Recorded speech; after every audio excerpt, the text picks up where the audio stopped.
안녕하세요. 오늘은 2021년 11월 25일 목요일 아침입니다. 저는 네파교회를 섬기는 정순옥이라고 합니다. 오늘은 감사의 마음을 서로 나누는 땡스기빙 데이입니다. 아마도 흩어져 있는 가족들이 모였을 것이고, 그리고 이웃들과 교우들이 모여서 서로의 감사와 기쁨을 나누는 시간을 가질 것이라고 생각을 합니다. 이런 감사와 기쁨을 나누면서 그 감사와 기쁨이 배가 되는 경험을 하였으면 좋겠습니다.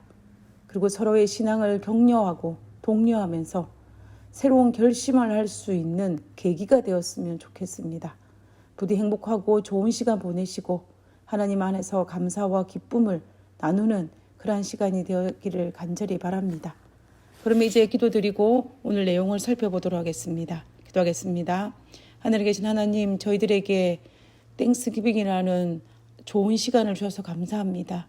이 시간을 통하여 우리의 가족과 우리의 친구들과 그리고 우리의 교우들에게 서로 감사와 사랑을 나눌 수 있게 하여 주시옵소서. 하나님, 그리고 오늘 이 땡스기빙에는 정말 단 한 명도 외로움에 떨고 있는 영혼이 없을 수 있도록 아버지여 축복하여 주시옵소서. 아버지, 이제 오늘의 말씀을 펼치겠습니다. 주님께서 우리에게 말씀하여 주시고 회개의 열매인 변화를 경험할 수 있는 그러한 놀라운 역사가 우리 삶 속에 일어날 수 있도록 도와주시옵소서. 주님께서 우리와 함께 하심을 감사드리오며 거룩하신 예수님의 이름으로 기도드렸습니다. 아멘. 예, 감사합니다.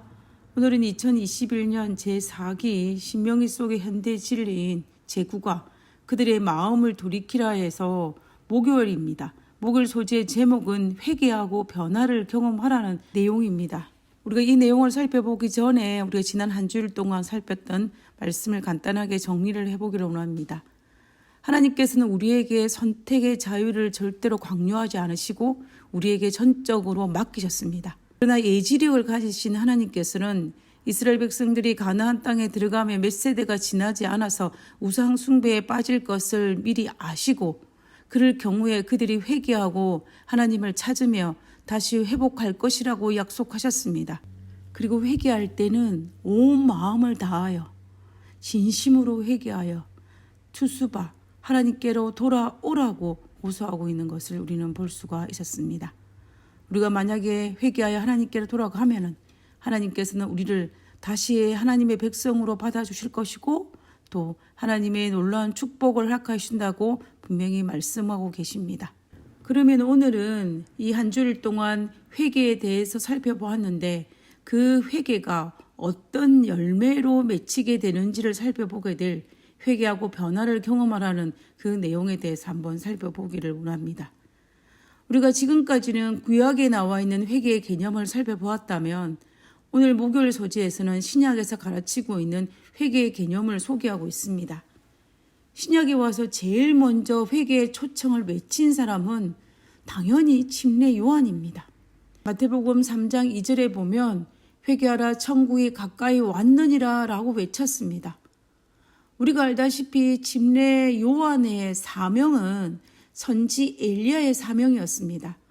말라기 4장 6절에서 언급하고 있는 것처럼 그가 아비의 마음을 자녀에게로 돌이키게 하고 자녀의 마음을 그들의 아비에게 돌이키게 하는 것이었습니다. 그리고 이사야의 말씀처럼 주의 길을 곧게 하는 것이었습니다. 예수님께서 이 땅에 오실 때에 이스라엘 백성들의 마음판을 준비하는 그 역할을 맡은 자가 바로 침례 요한이었습니다. 그러기 위해서는 그들은 자신의 죄악을 깨달아야 하고 하나님께 돌아가고자 하는 마음이 가득하여야 했습니다. 우리가 사복음서를 읽어보면 침례 요한의 이 사역은 성공을 거둔 것 같습니다. 비록 침례 요한은 순교를 당함으로 말미암아 그의 짧은 생애를 마쳤지만 그의 선지 엘리야의 사역은 성공을 거두었습니다. 침례 요한이 제사함을 받아 회개를 전파하였을 때에 그 결과를 설명하고 있는 장이 있습니다. 마태복음 3장 5절에서 6절에 보면 이때에 예루살렘과 온 유대와 요단강 사방에서 다 그에게 나와 자기들의 죄를 자복하고 요단강에서 그에게 침례를 받더니라고 기록하고 있습니다. 우린 여기에서 주목해야 할 부분이 바로 예루살렘과 온 유대와 요단강 사방에서 그에게 나왔다라는 것입니다. 그리고 그들이 각각 자기의 죄를 자복하고 요한에게 침례를 받았다라는 것입니다. 그뿐만 아니라 그 당시 자신들이 율법의 의로서는 흠이 없다고 생각했던 바리새인과 사두개인들조차도 요한의 기별에 감동을 받아 침례를 받기 위해서 요한에게 나왔다는 것을 성경은 기록하고 있습니다. 우리는 이 사실을 볼 때에 하나님께서 침례 요한에게 주어진 이 엘리야의 사명인 자녀의 마음을 아비에게로, 아비의 마음을 자녀에게 돌이키며로 의 길을 예비한 그 사역은 성공을 거둔 것을 볼 수가 있습니다. 그리고 예수님도 회개하라고 외치는 것으로 그의 사역을 시작하셨습니다. 마가복음 1장 15절에 보면 이르시되 때가 찼고 하나님의 나라가 가까이 왔으니 회개하고 복음을 믿으라라고 하셨습니다. 우리는 여기에서 침례 요한과 예수님께서 외치는 회개의 말씀은 구약의 신명기에서 회개의 말씀과 그 개념과 동일한 것을 알 수가 있습니다. 먼저 자신이 얼마나 죄인임을 깨달아야 하고 자신의 죄임을 깨달음으로 시작하여서 회개하라는 것이었습니다. 죄를 버리기로 결심하고 선택하고 하나님을 의지하여서 새로운 삶을 살겠다라고 고백하는 것이 바로 회개의 시작인 것입니다. 사도행전 2장에 보면 예수님께서 부활하시고 성천하신 이후에 오순절 성령이 내리고 난 이후에 베드로가 성령의 감동을 받아서 백성들에게 설교했던 내용이 기록되어 있습니다. 그 내용 중에 베드로는 유대인들에게 예수님을 십자가에 못 박은 너희들의 죄를 책망하였습니다. 이 기별을 받아들인 유대인들은 자신의 죄를 깨닫고 사도행전 2장 37절에 보면 마음에 찔려 베드로와 다른 사도들에게 물어 이르되 형제들아 우리가 어찌할꼬라고 물었습니다.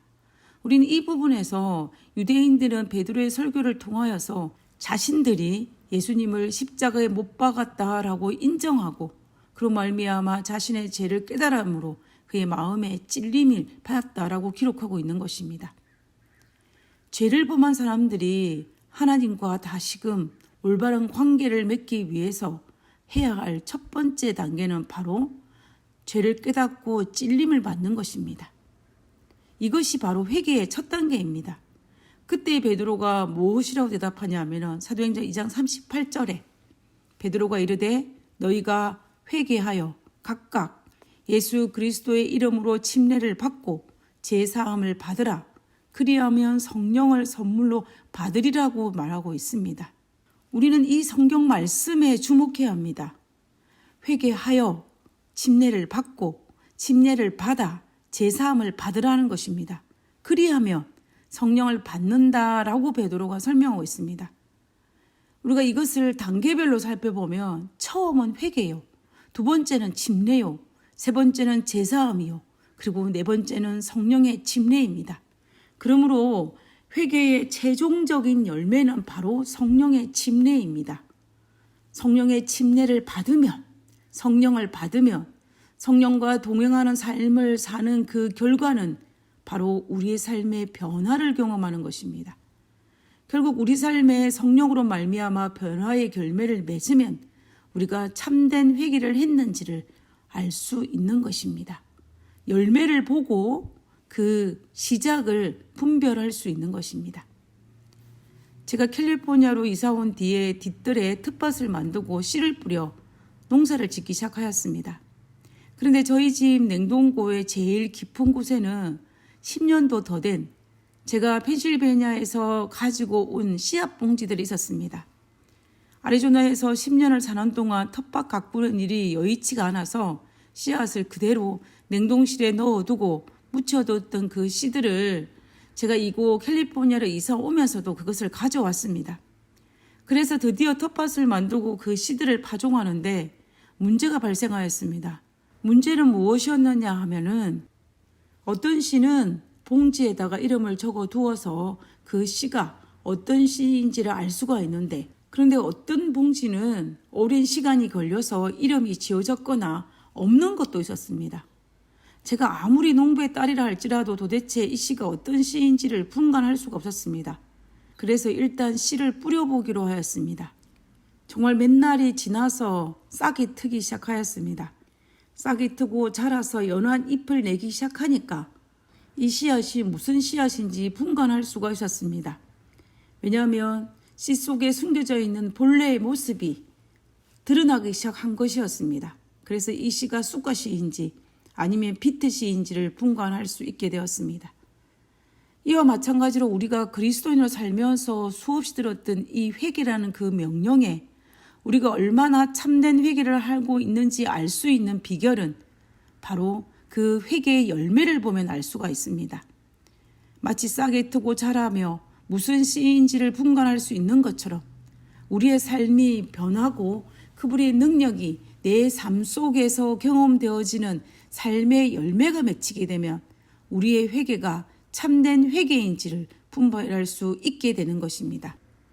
131페이지에 있는 영감의 교훈을 한번 읽어보도록 하겠습니다. 참된 회개.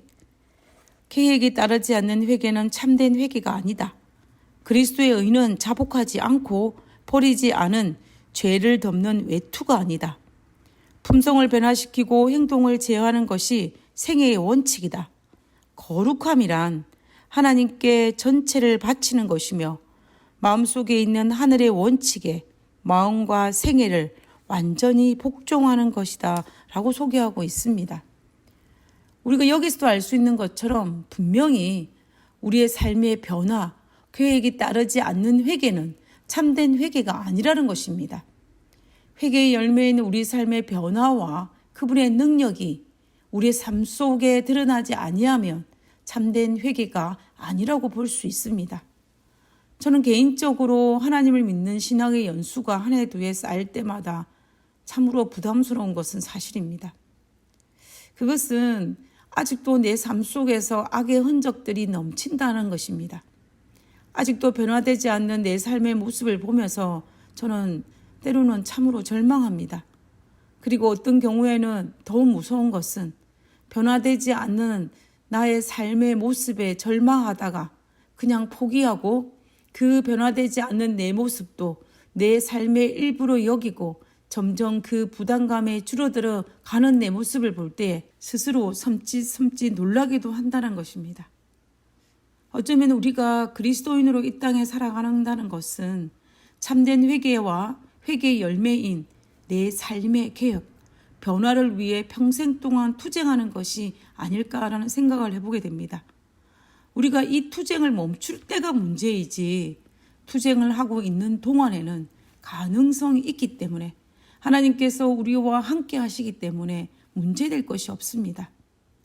그래서 우리는 예수님 오실 때까지 어쩌면 날마다 더 치열하게 영적 투쟁을 하면서 살아야 할 것입니다. 그리고 우리가 반드시 기억할 것은 우리가 이 치열한 영적 투쟁을 할 때에 성령 하나님께서 우리와 함께 하시고 우리에게 힘을 주시고 우리가 그 투쟁에서 승리할 수 있는 큰 능력을 허락하여 주신다는 사실을 절대로 잊지 말아야 할 것입니다. 그러므로 우리가 이 치열한 영적 투쟁을 멈추지 않는 그런 사람들이 되었으면 좋겠습니다. 그러므로 날마다 더 큰 참된 회개의 열매를 맺어서 변화를 경험하는 우리 모두가 되기를 간절히 바랍니다. 우리 모두 참된 회개의 열매를 맺는 우리 모두가 되기를 갈망하면서 기도하고 오늘의 교과 내용을 마치도록 하겠습니다. 기도하겠습니다. 하나님께서 마음에 찔림을 주실 때 비록 잠시 불편하긴 했지만 모른 척 넘겨갔던 때가 있습니다. 이제 정직한 심령으로 하나님 앞에 나와 진심으로 회개하고 하나님께서 주시는 새로운 마음을 받게 하여 주시옵소서. 아버지여 우리를 불쌍히 여기사 우리가 참된 회개의 열매를 많이 맺는 그러한 그리스도인의 삶을 살기를 원합니다. 아버지 우리를 불쌍히 여기주셔서 우리의 상태를 알게 하시고 성령 하나님의 도우심으로 말미암아 우리의 삶이 열매 없는 그리스도인으로 살지 아니하고 열매에 맺힌 그리스도인의 삶을 살 수 있도록 도와주시옵소서. 우리와 함께 하심을 감사드리오며 거룩하신 예수님 이름으로 기도드렸습니다. 아멘. 감사합니다. 땡스기빙 잘 보내시고요. 저는 내일 뵙도록 하겠습니다.